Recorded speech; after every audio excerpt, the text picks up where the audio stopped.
안녕하세요. 저는 열린소망 목장 목자 김혜인입니다. 먼저 이 자리에서 확신의 삶 간증을 하게 해주신 하나님께 감사드립니다.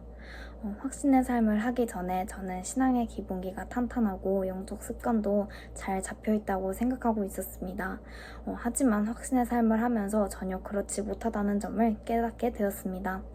목자가 되면서 큐티도 책임감을 가지고 매주 하고는 있었지만 단순히 해야 한다는 책임감과 안 했을 때 마음에 남는 불편함 때문에 큐티를 하고 있었습니다. 이런 마음가짐으로 큐티를 하다 보니 시간이 지날수록 눈으로만 읽는 게 익숙해져서 문맥을 파악하며 묵상하는 것이 어려워졌습니다. 그러다 보니 큐티하는 것이 더 형식적이고 짐처럼 느껴졌었습니다. 하지만 확신의 삶을 하면서 깨닫게 된 것은 신앙생활은 하나님과의 관계를 돈독히 하기 위해 하는 일인데 그동안 저는 남들에게 너무 보여지기 위한 신앙생활을 해오고 있었다는 것을 깨닫게 되었습니다. 그래서 이번 확신의 삶을 통해 이제는 하나님과의 관계를 쌓기 위해 큐티하자고 마음을 바꾸게 되었습니다. 그리고 구체적으로 실천하기 위해 집에서 공부하는 날은 아침 9시에 큐티하는 것으로 알람을 맞춰놓고 학교 가는 날은 저녁 9시에 알람을 맞춰서 큐티하는 시간을 가져보았습니다. 또한 눈으로만 큐티를 읽고 싶지 않아서 인상적인 말씀을 형광펜으로 그어서 묵상하기 시작했습니다. 이렇게 마음을 바꾸고 천천히 말씀을 읽어보니 훨씬 이해도 잘 되고 다음 말씀이 궁금해지기까지 하였습니다. 또한 하나님과의 관계가 단단해져 가고 있음을 느끼게 되었습니다. 확신의 삶을 통해 두 번째로 깨달은 점은 전도에 대한 부분이었습니다.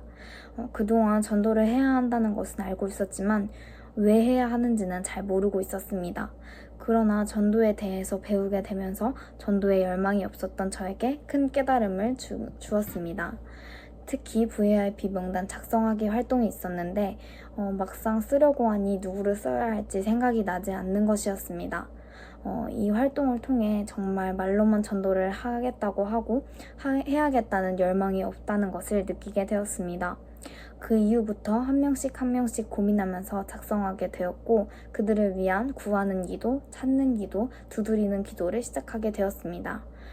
감사한 것은 명단을 작성하고 그들을 위해 기도하니 이 영혼들을 꼭 전도하고 싶다는 마음이 점점 들게 되었다는 것입니다. 이런 마음을 주시는 주님께 감사드립니다.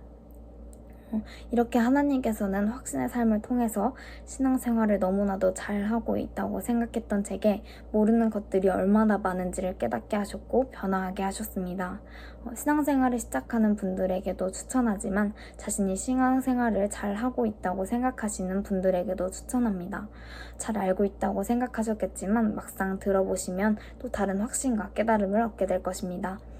코로나로 인해 온라인으로 하다 보니 약간의 아쉬움은 있지만 무너지기 쉬운 시기에 타이밍 좋게 또 듣게 해주셔서 참 감사했습니다.